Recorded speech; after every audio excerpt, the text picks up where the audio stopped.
For today's training, I want to discuss the types of supervisory styles. Which one works best for you, and how can we help teachers using the appropriate supervisory styles? We should choose our styles based on the level of experience and expertise our teachers have.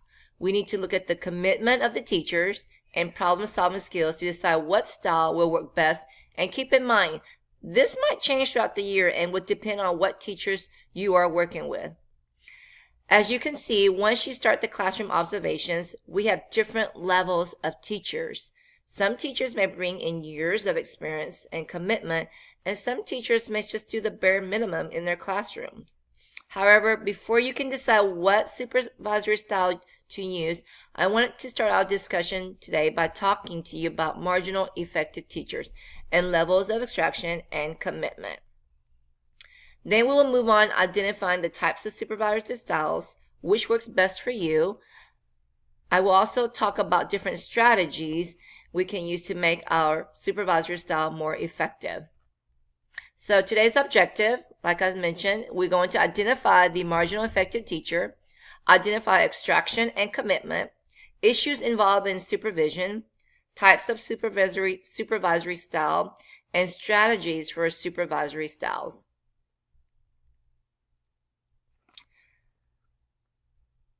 Like I said earlier, we have many effective teachers who does well with minimal supervision.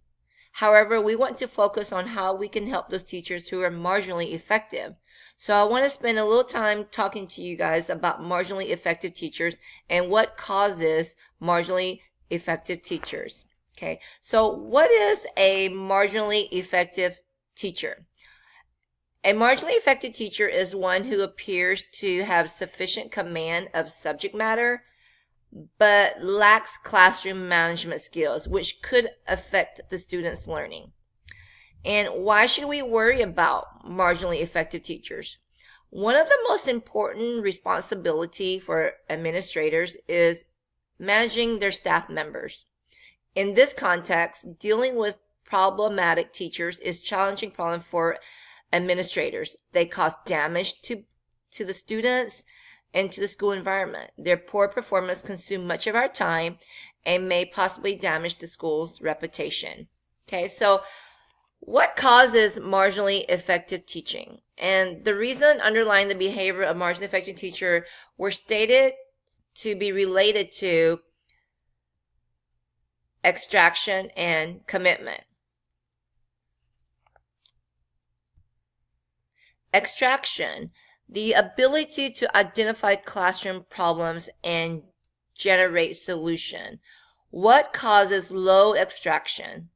As administrators, we must be able to address the cause of his or her ineffectiveness.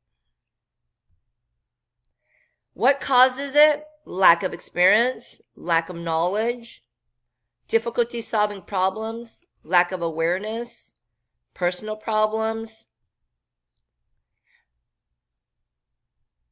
In an effective classroom, a teacher must be able to identify problems, generate solution, act on those solutions, and monitor and adjust to ever-changing classroom environment.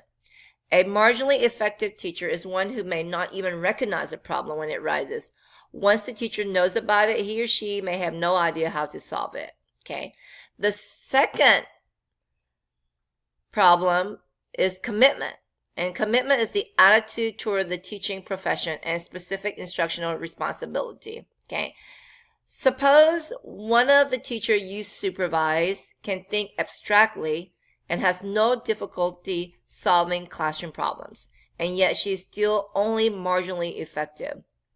In this case, you will need to consider her general attitude toward the teaching profession and toward her specific instructional responsibilities. In other words, how high is his or her level of commitment? Okay. What causes low commitment? It may be caused by a deliberate why bother attitude. It may be a result of circumstance beyond the teacher's immediate control. It may be that the teacher sees no need to change, claiming that everything is just fine. And it could also be a teacher who talks positively about changes but fail to follow the effective action. Okay. And sometimes as administrators, we must also recognize other reasons that causes marginal teachers. These reasons may sometimes be out of their control and extend beyond identifying classroom problems. However, when you supervise a teacher who lacks commitment and have a low level extraction, you must be able to recognize the cause and make informed decisions regarding remediation. Okay, so other causes that might lead to marginal affected teaching could be just simply being burnt out, or the teacher's self-centered, or a teacher's unwillingness to change and the fear of change. And again, it could simply just be a personal problem. But these are some of the causes that results in low commitment.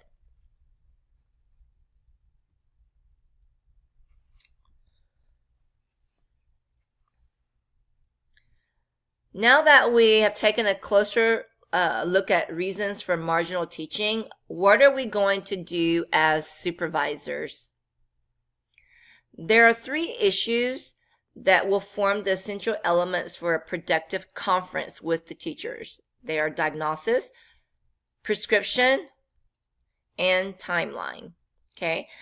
Diagnosis responds to what is effective and what is ineffective, what is working and what is not working.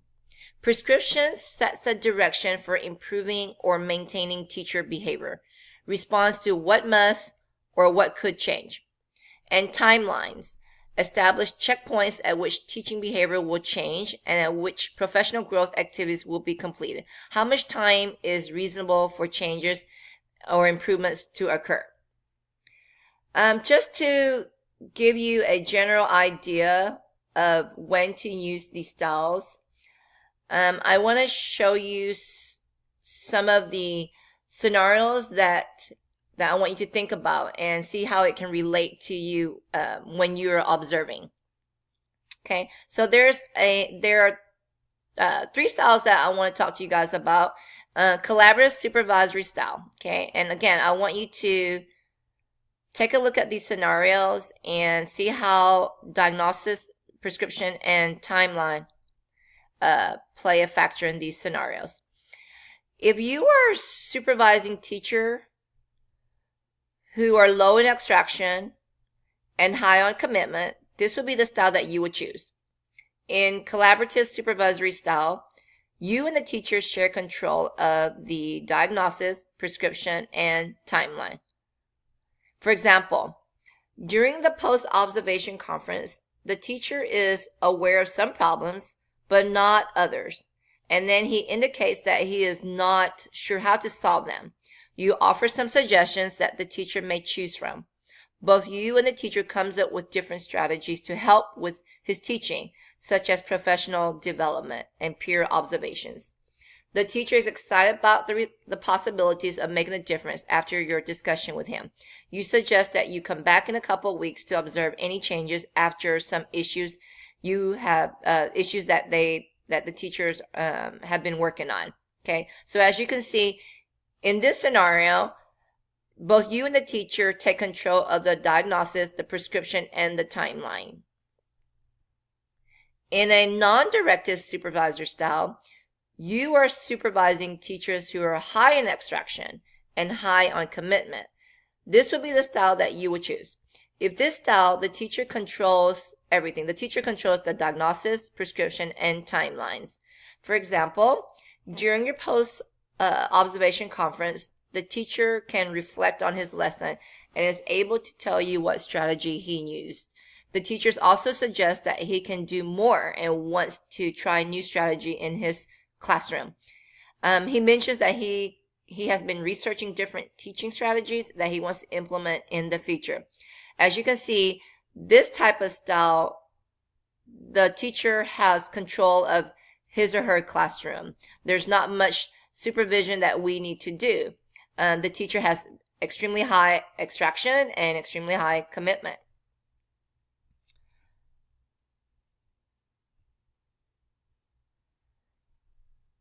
The last supervisory style is the directive supervisory style.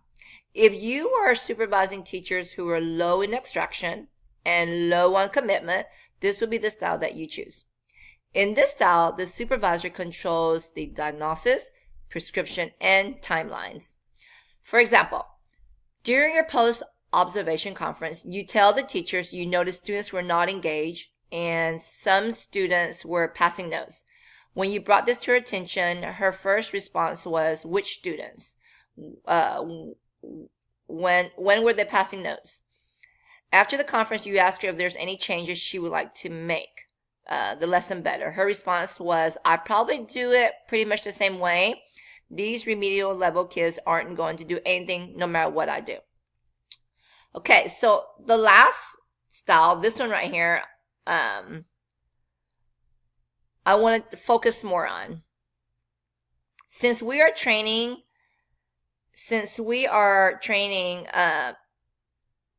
how to deal with, how to identify marginal teachers and what to do to assist these teachers, this is the style that I believe strongly in when you're dealing with teachers who are low extraction and low commitment.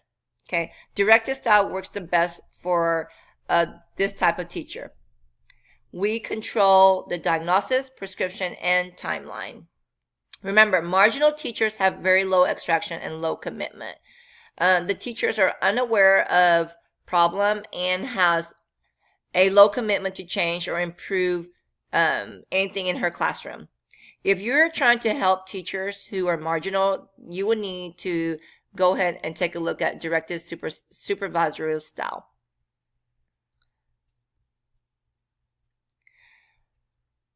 It is very important you all understand the type of supervisor style that must be used for different teachers in different circumstances. In my case, I feel very strongly about using directive approach if I'm going to help marginal effective teacher become more effective. Okay, so I'm going to go ahead and talk quickly about strategies for different types of strategy that you can use. And again, I'm going to focus on two, the collaboration and the directive. Okay. As you can see, the strategy for collaboration is basically you discuss with the teacher about their lesson plan, agree on learning objective, instructional strategy, classroom management practice, techniques of presentation of subject matter, learning climate, evidence of successful student performance. You go ahead and conduct your classroom observation, collect the data, and you give feedback, but at the same time, you are sharing with the teacher. The teacher gives you suggestion, because remember, in collaboration, both you and the teacher share diagnosis, prescription, and timeline. The other strategy is for directed supervision. And again, here's where I want you to go ahead and pay close attention to, okay? Because we are dealing with marginally effective teachers. For strategies for directed supervision is you will conduct a pre-observation. You will discuss what you want to see, what you expect to see. You will conduct a frequent classroom observation, collect data, and determine if the practice is effective. And for post-conference, you are in control. So you have to be very specific about what change you want to see and what change needs to take place. Just some final thoughts on today's training. As the principal, I believe it's very important that we are on the same page and that you understand where I stand and what I believe in. As you can see, there are three different styles of supervising. We must always keep in mind that no matter what supervisory style we choose, our goal is to make a marginal teacher more effective. We must know what style to choose and how to implement our supervisor style in order to make the teacher grow and become successful in the classroom. Most importantly, if you're dealing with the same teacher who you observe as marginally effective teacher, you must take the directive approach. Most likely that teacher will need to be closely monitored throughout the year. You want to see improvement with that teacher, but if you have done everything to help that teacher and you do not see any changes, then it's time to think about other options, such as renewing her contract for next year or possibly putting her on a growth plan. Okay, so that's it for today. If you have any question or concern, please always come by and talk to me. Thank you.